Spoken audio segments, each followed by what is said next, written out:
Alors bonsoir à tout le monde, bonsoir aux responsables de la Maison des Citoyens du Médoc aussi qui nous a rejoints ce soir. Bonsoir tout le monde. Bonsoir. On est 3, 6, 7 personnes ce soir, donc finalement plus que je ne le pensais il y a 4 jours. Ce soir, on va recevoir Renaud Jourdon, qui a monté le magazine Mag in France. Bonjour à la caméra. Bonjour caméra. Il va nous expliquer voilà, tout ce qu'il met en place pour mettre en avant le Made in France aujourd'hui. Et qu'est-ce que le Made in France aussi? Je te laisse la parole pour nous expliquer tout ça. Ok. Donc Le magazine. Tout beau. C'est le numéro 4, puisque le premier est né en mars. C'est un bimestriel qui est vendu en kiosque dans toute la France et avec tout un réseau d'abonnés également. L'idée nous est venue en fait tout bêtement, ça fait très longtemps qu'on est dans la presse avec mon épouse et on fait ça tous les deux. C'est on se trouvait qu'il y avait toujours de très belles initiatives et de très belles choses qui se déroulaient en France. On en parlait un petit peu à la télévision et une fois que c'est passé à la télévision, ça passe après en denrées périssables et cette information disparaît. Et l'avantage de la presse papier, comme celle-là, c'est justement de rester sur une table de salon, une salle d'attente, de passer de main en main, d'être lu une fois, 2 fois, 3 fois. Un magazine papier généralement est lu entre 6 et 8 fois par 8 personnes, donc c'est vraiment intéressant. Et donc l'idée c'était de promouvoir et de parler, pas de promouvoir, mais de parler de tout ce qui se fait en France en termes de production, d'initiative et d'essayer au travers des rubriques de mettre en avant ce Made in France et surtout d'informer les consommateurs sur l'existence même de ces produits. Parce que le Made in France en fait souffre de plusieurs choses. Il souffre d'abord d'une totale méconnaissance des produits. Lorsqu'on a sorti le premier numéro sur les jeans français, on a eu beaucoup de courriers sur les gens qui disaient mais alors il y a des jeans en France et là on revient d'un salon qui a eu lieu à la porte de Versailles où justement il y avait des fabricants de jeans qui étaient là, français, avec des collections magnifiques et des jeans qui sont vendus moins cher que des jeans de marque et qui sont tout aussi beaux, voire plus beaux. Et donc ça c'est cette méconnaissance qui fait que les gens passent à côté du produit français. Après, il y a plein de choses qui font que le Made in France est toujours un peu freiné. Il y a toutes les idées préconçues sur ça se fait pas en France, ou on le croit pas, ou alors on pense que c'est systématiquement plus cher, moins bonne qualité. Il y a des tonnes d'idées préconçues sur lesquelles il faut essayer d'avancer et d'apporter justement toute la lumière pour les effacer petit à petit et arriver à ce qui est le but final, et c'est ce qui est marqué sous le titre du magazine, c'est de donner du sens à ses achats. Partant du principe que acheter un produit français fabriqué en France, je ne vais pas dire français parce que sinon on va croire que c'est...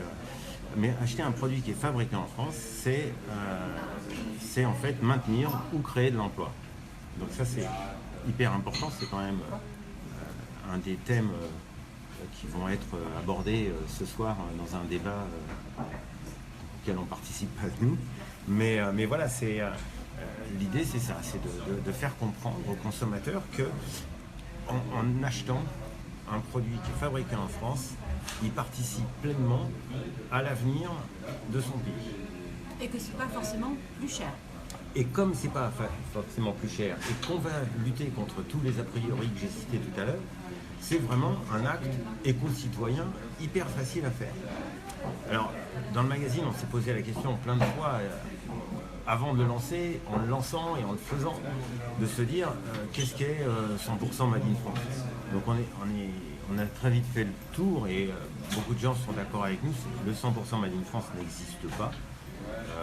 Réellement, je veux dire, même dans l'agroalimentaire, il faudrait que tout soit réellement fait avec des produits français, jusqu'au bottes du cultivateur, jusqu'à son motoculteur, jusqu'à son engrais. Le plant de tomate, il doit être français et pas venir du Maroc ou d'Espagne.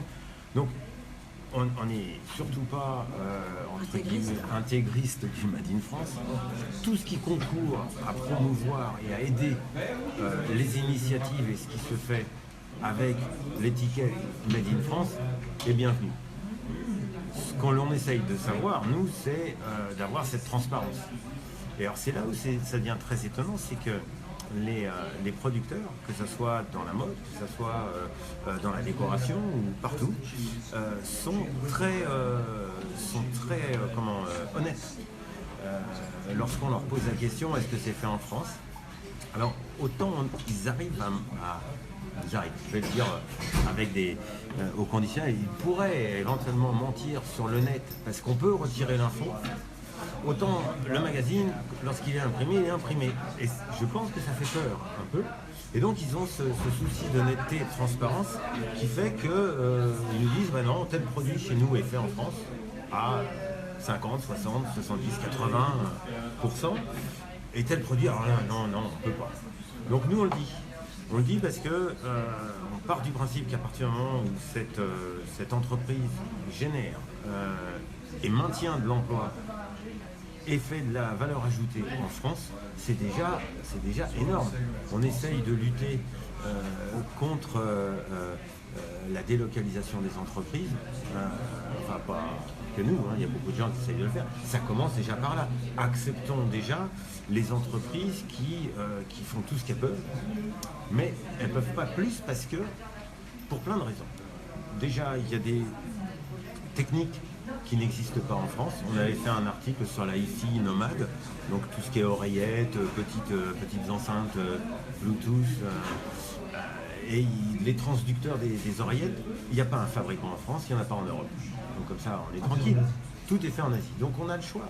C'est soit on n'occupe pas le marché du tout et on laisse réellement arriver les produits 100% asiatiques, et eux peuvent le faire vraiment 100%, soit on maintient une activité avec transparence.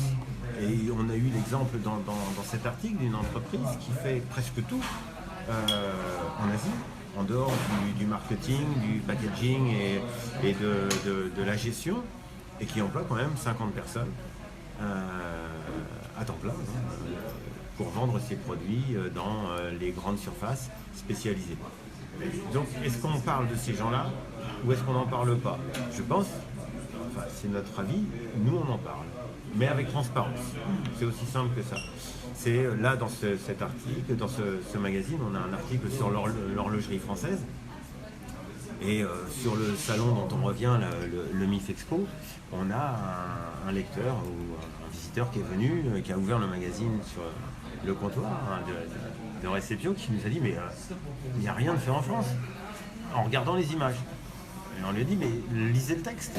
On explique justement que c'est pas fait en France, mais que toutes ces marques qui commencent à revenir et à se mutualiser les unes les autres sur certains outils de production vont peut-être faire qu'un jour on va à nouveau produire des mouvements de montre français. Et à ce moment-là, la boucle sera bouclée et ils se serviront là parce que ce mouvement va être fait dans un esprit mutualisé et donc sera adaptable à toutes les montres. Après, c'est la décoration qui va changer, les cadrans, les boîtes, des choses comme ça. Ce qui se fait déjà actuellement, puisque tous les mouvements viennent du même endroit, en Suisse, et presque, bon, il y a quelques mouvements stars, et tout le monde utilise les mêmes. Donc il faut travailler dans cette optique-là, et nous, magazine, on est là pour ça, pour à la fois apporter de l'information vraie. On a une étude, par exemple, sur le jouet français, où tout à l'heure, juste avant qu'on commence, tout le monde était étonné de voir que l'arbre magique était fabriqué en France, que la girafe, la célèbre Sophie est fabriquée en France, que ça c'est hyper important. Et on commence ça par une étude qui est faite par la fédération indépendante du Made in France. Et cette étude, c'est justement sur comment sont distribués, comment sont fabriqués les jouets français. Et on termine tout cet article sur le jouet français avec l'interview, 5 questions qui sont posées à 5 entrepreneurs du Made in France, dont une dame, je vais citer elle comme ça, mais qui a repris une célèbre marque de moulage en 4 lettres. Mako. on peut donner des marques, hein, ici on donne des marques.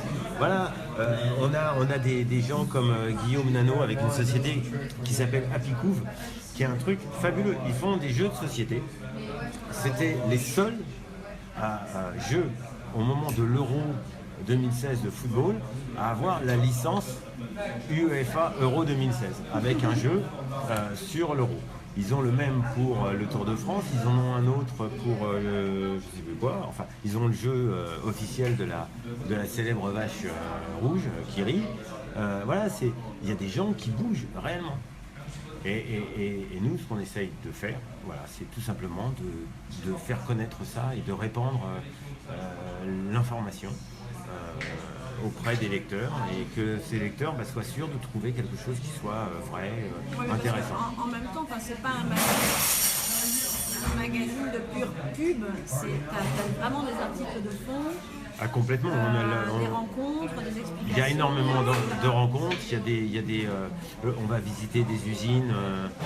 Là, on a visité l'usine des casseroles de Buyer qui existe depuis des dizaines d'années, qui fabrique des casseroles très haut de gamme à l'origine pour les brigades de restaurants. Et qui commence à aller tout doucement mais vraiment bien sur le marché des particuliers. Et c'est hyper intéressant de voir comment ça fonctionne. Et ça, Made in France. non, pas tout. Je pense pas tout, mais c'est pas grave, on cachera. Mais voilà, l'idée c'est aussi on a une grosse étude au début, un article qui présente le monde du luxe comme étant un moteur d'économie et avec toute l'ambiguïté qui peut naître de ça. C'est-à-dire que le luxe et le marché du luxe est souvent confondu avec lutte des classes, c'est ce que j'avais dit tout à l'heure. Et voilà, mais pourtant c'est là qu'on arrive à conserver des savoir-faire, qu'on arrive à conserver des entreprises qui sont les sous-traitants de très grandes marques du luxe, où on maintient des savoir-faire absolument fabuleux, dans la maroquinerie, dans la joaillerie, dans l'horlogerie, dans tout, dans la mode y compris, dans les couturières. Et on termine cette présentation avec une interview d'un monsieur qui s'appelle Laurent Vandenborg et qui dirige Mode Grand Ouest, qui est une grande organisation qui s'occupe de tous les sous-traitants de la mode dans toute la région ouest de la France où il y a énormément de choses et où il annonce que dans les années à venir on va manquer de 10 000 emplois spécialisés, ouvriers spécialisés. C'est-à-dire pas des gens qui commencent avec le SMIC, mais des gens qui commencent vraiment avec un niveau de salaire au regard de leur expérience et de leur savoir-faire. Et ça, c'est savoir-faire. Il y a l'expérience de Bernard Arnault qui a ouvert il y a quelques années une école sur la dentelle aussi. Et qui a ouvert une école sur l'artisanat d'art, avec évidemment des jeunes qui vont sortir de là avec une formation fabuleuse donnée par les plus grands faiseurs. Et qui sont à leur sortie, ils sont déjà sûrs d'avoir un travail. Et il faut savoir que ces gens-là peuvent arriver à des niveaux de salaire qui sont le niveau de salaire d'un cadre débutant dans une entreprise. Voilà. Donc c'est pour ça qu'il faut tout ça, il faut le relativiser et à chaque fois le présenter de manière sereine. Raison pour laquelle il n'y a pas de politique dans le magazine. Et on va essayer de rester dans cette voie, c'est important pour nous. Mais justement, c'est parce qu'il n'y a pas de politique, parce qu'il n'y a pas d'avis tranché, voilà, qu'on est ouvert. On est ouvert, les gens le prennent comme étant une source d'information. Et c'est avant tout ce qu'on voulait être un magazine informatif. Alors on essaye d'être joli, avec une belle maquette. Il se trouve qu'on présente des produits Made in France. En dehors de l'agroalimentaire que l'on ne fait pas, parce qu'il y a des gens qui le font beaucoup mieux que nous, comme 60 millions de consommateurs ou Que Choisir.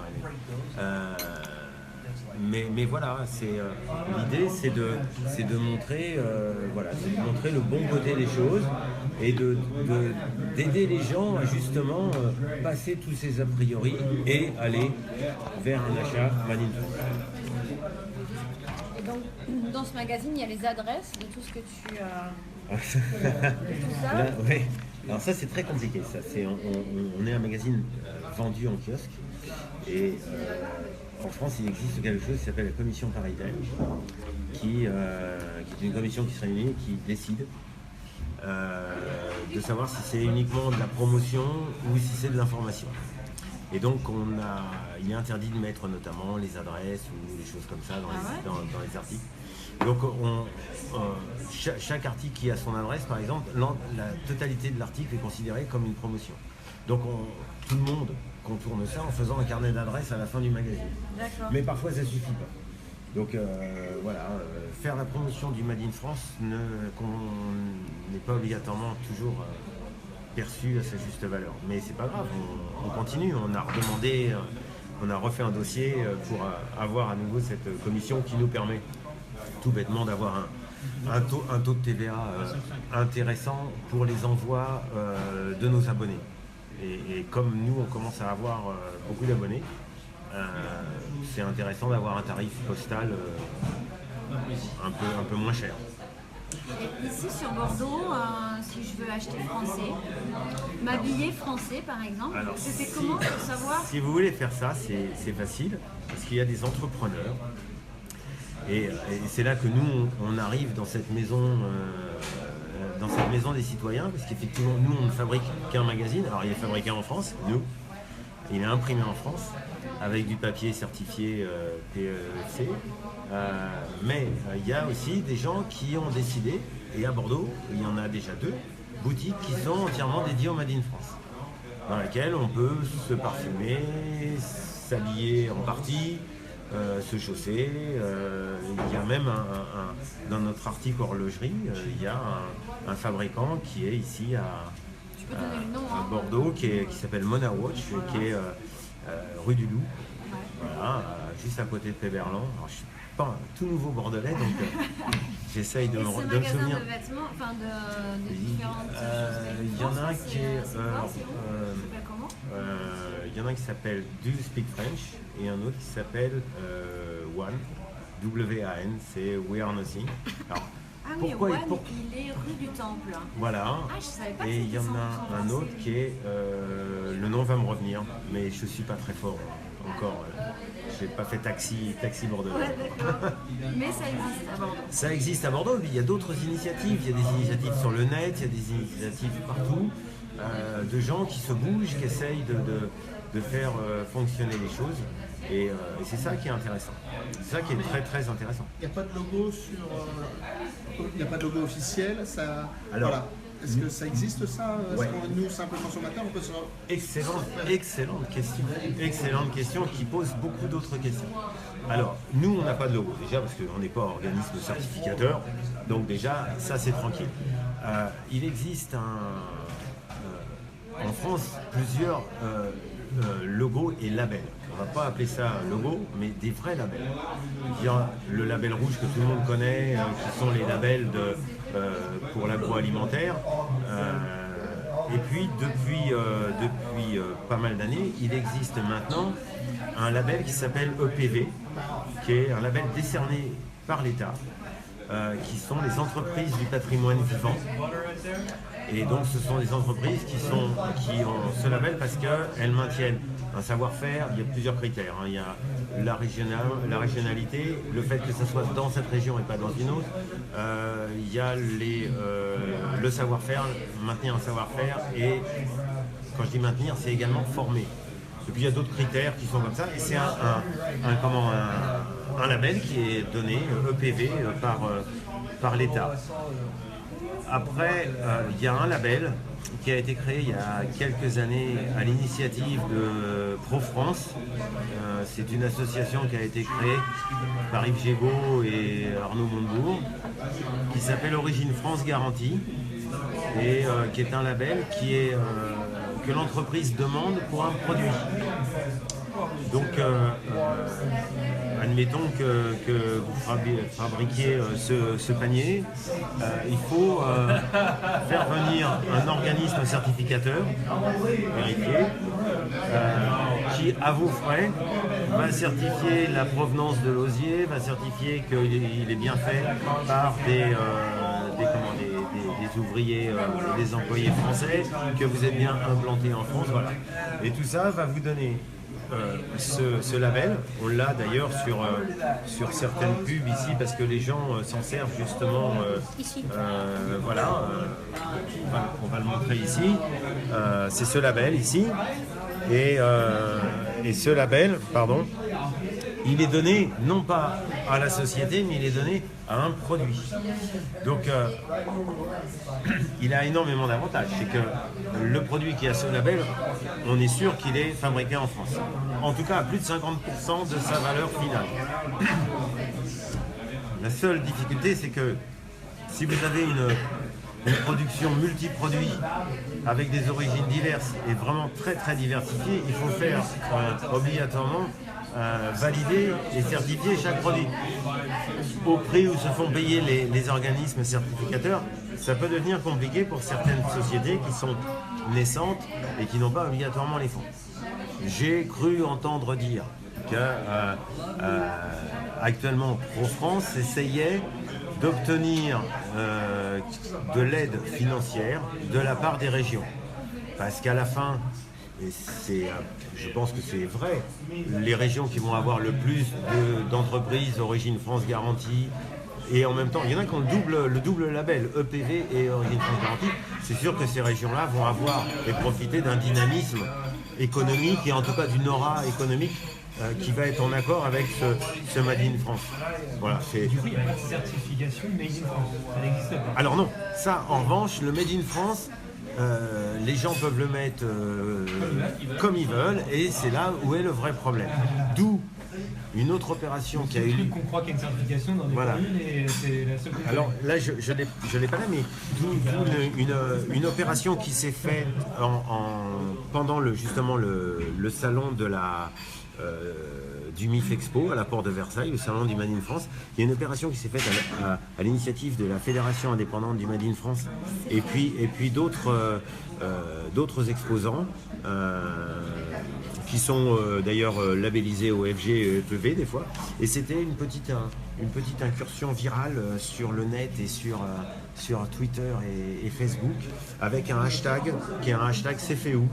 Et donc l'idée c'est justement que le consommateur interpelle les marques avec ce hashtag C'est fait où et ce petit logo en leur disant mais c'est fait où, et que les marques répondent et que de là naisse la nécessité de créer un label, d'avoir de la transparence déjà sur les étiquettes et de faire que ces étiquettes un jour nous parlent.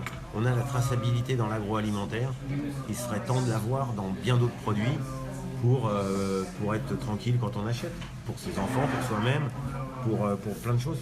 Voilà. Donc il se passe des choses, ouais. Il se passe des choses. C'est un marché qui est très compliqué et on va finir là-dessus parce que je crois que c'est. Mais le Made in France, ça commence avec l'auto-entrepreneur qui va faire 35 000 € de chiffre d'affaires, on va dire. Et puis ça monte jusqu'à la multinationale française qui produit en France et qui va faire plusieurs milliards de chiffre d'affaires. Au milieu de tout ça, voilà, vous avez l'ensemble de la production française qui peut, et énormément d'entreprises qui sont largement en dessous de 100 000 € par an, et puis d'autres qui grandissent, et voilà. Donc nous, on essaye de traiter tout le monde de la même manière. Et on reçoit une centaine de mails par jour nous indiquant des produits, des initiatives ou des choses intéressantes.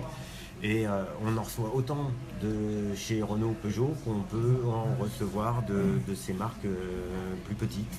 Et nous, on les traite de la même manière. Et on est remercié très souvent par ces gens-là qui nous disent ah bah, c'est sympa, vous nous avez mis autant d'espace dans votre article que pour la grosse marque. mais c'est important. Du coup, c'est pas juste un magazine qui met en avant les fleurons de l'industrie française. Non, non. Très traditionnelle. Non. Ici, on parle de gens qui font qui vont faire 50 paires de chaussures par an ou de gens qui font vraiment des petites entreprises. Non, on n'est pas sur le Qui sont fleuron. dans une démarche éco-responsable, éco-citoyenne. Alors, de toute façon, le Made in France a un avantage déjà, c'est qu'on travaille sur des circuits courts en approvisionnement, en distribution. Donc déjà, ça c'est important. Nous, par exemple, notre imprimeur, on l'a mis pas très loin de notre distributeur. C'est-à-dire que déjà, on raccourcit la première livraison chez le distributeur. Après, le distributeur, pour le mettre dans toute la France, il faut bien qu'il fasse quand même un peu de chemin. Mais voilà, c'est... C'est ça qui me paraît intéressant, ce magazine, justement. Mais il intéresse. Une belle tribune pour tous ces gens, tous ces petits acteurs. Et J'en forcément des gros moyens marketing ou de com et qui veulent. Au niveau des petits, sans que ça soit péjoratif, ils ont très souvent le nez dans le guidon, c'est-à-dire qu'ils ont vraiment le temps de rien. Ils sont à la production, à la gestion, à la communication, ils sont partout. Et très souvent, ils n'ont pas le temps de faire de la prospection de sous-traitance intéressante, ou même de mutualisation de production.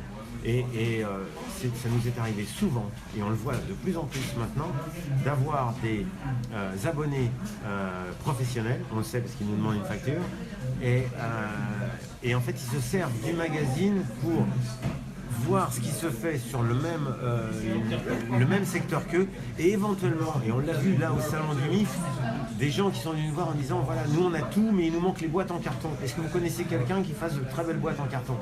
Nous on le connaît. Alors c'est pas notre rôle mais on les aide, on les met en contact, la FIMIF s'en occupe aussi. Voilà, il faut qu'on se serre les coudes, sinon on n'y arrivera jamais.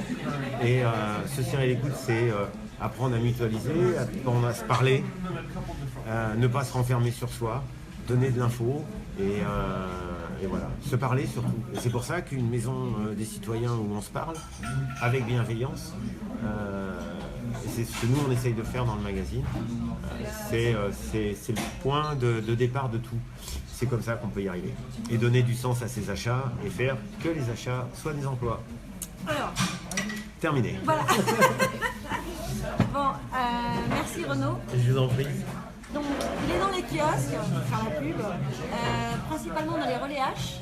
On le trouve dans les relais H, dans les librairies qui sont adossées aux grandes surfaces. Et sinon, vous envoyez un mail à contact@madeinfrance.fr. Vous nous donnez votre ville. Oui, voilà. Et vous nous donnez juste votre ville et moi je vous envoie les adresses des kiosques qui ont le magazine. Il n'y a pas encore un site internet où on peut voir. Si, et puis il y a une application qui s'appelle Zins aussi où on peut le faire. Mais voilà, c'est bien d'avoir du contact. Il y a également une page Facebook, une page Twitter. Complètement, où on peut nous suivre là et dans les 3 dernières semaines, on a eu plus de 500 abonnés Twitter qui sont inscrits. Est-ce D'un que coup, du coup là, un jeune ou un vieux qui fabrique Made in France, il peut te contacter Ah, mais s'il complètement, a envie on est- d'apparaître dans ton magazine? Mais Si un autre a envie de mettre sa pub dans ton magazine? aussi, etc. on a des tarifs qui sont adaptés justement aux producteurs du Made in France et pas aux fleurons donc voilà, et puis mais vous inquiétez pas, les gens nous contactent, hein. Ils nous trouvent, les producteurs nous trouvent très rapidement, hein. Maintenant qu'on sort le 4e numéro et ça commence à être Donc bien. pour Noël, Il y a plein de choses. voilà, on va parler des enfants. Ouais. Voilà. Donc il y a plein de jouets Made in France qui ne coûtent pas, à mon grand étonnement, Non, pas non, plus non, cher non, que non, non, non. les jouets fabriqués par d'autres enfants Oui. par l'autre bout de la planète. Donc ben voilà, pour Noël, comment? Quoi? D'autres enfants. J'ai dit quoi? Non mais c'est ça, oui, c'est fabriqué par d'autres enfants. C'est en fait, elle voulait dire que c'était fabriqué avec de la main C'est d'œuvre. pour des enfants fabriqués par d'autres enfants à l'autre bout du monde, oui, en effet. Là, au moins, on est sûr du circuit, Ah oui, complètement. voilà, Complètement. et pour pas plus cher. Non, Donc, non, et puis en plus, tout souvent avec une idée un petit peu intelligente derrière. C'est jamais idiot, quoi. Il y a toujours un travail d'éducation qui est fait avec. C'est sympa. Voilà. Rapidement, par rapport à la semaine prochaine, il n'y aura pas de réunion le jeudi, puisque le 2 décembre, Alexandre Jardin fait une grosse réunion à Paris, où vous êtes tous les bienvenus évidemment. Nous n'y serons pas. Peut-être toi, Jean-Jacques? Oui, peut-être. Ouais. Peut-être. Nous n'y serons pas pour Bordeaux, sauf Edith. Je sais que Edith y va. Mais n'hésitez pas à inscrire sur la page de la Maison des Citoyens que vous y allez, que vous pouvez covoiturer, etc. Si d'autres personnes veulent y monter, allez-y avec grand plaisir. En attendant, nous, le 2 à 18h30, on fera une rencontre pour visionner ensemble le live d'Alexandre, voilà, ici, rue des Douves, la Jeune Garde, toujours. Donc vous êtes les bienvenus, quoi qu'il en soit. Je pense qu'on a fait le tour. Non, je crois que c'est tout. Vous n'avez pas d'autres questions, vous n'avez pas d'interrogations. Toi, Jean-Jacques, tu veux peut-être communiquer vite fait sur la Maison du Citoyen du Médoc? Non, je suis pas venu pour ça, non, je suis venu pour faire connaissance. Oui, mais pourquoi pas. Voilà. Non, peut-être dire à tous les bienveillants qui ont envie de mettre ça sur leur pare-brise, sur leur vélo. Je sais qu'à Bordeaux. Je pense que Audrey mettra les coordonnées que je vais lui transmettre. C'est gratuit, il suffit de le demander. Donc tu vas peut-être en récupérer quelques-uns si ça t'intéresse. Oui, tout à Ça fait. fait partie des initiatives des petites maisons, parce que moi je fais partie d'une toute petite maison. Donc voilà, et puis ça permet de communiquer un petit peu tous ensemble. Donc voilà, moi je communique aussi pas mal sur la brique de lait. C'est moi qui fais des dessins sur les sites avec la brique de lait. Ah ouais. Et pour boucler le truc, il me semble que sur l'édito, j'ai vu que le mot brique apparaît Oui, parce de que Made in France. Et d'ailleurs, on n'a pas dit, mais dans le prochain. c'est une surprise. Ah ben on dit Non, pas alors. c'est vrai, Non, on- on le redit non, pas. non. C'est une Voilà. surprise. Non, non. On dit pas alors. Mais c'est un surprise. rapport avec la brique de lait et la personne qui l'a acheté. Jeté. Voilà. Il me semble que le 2, il me semble aussi que le 2 à Paris, il va y avoir pas mal de communication sur cette brique de lait. Il y a pas mal de briques de lait d'ailleurs. Et pas mal de briques de lait qui est en train de devenir un symbole. Bien sûr. Voilà, ok. Merci à vous tous d'être Merci venus. à vous. Merci Renaud. Et voilà, Made in France. Dans tous les kiosques. Enfin tous, non. Non, presque tous. On n'est pas Paris Match. Putain, les bons kiosques. Bonne soirée.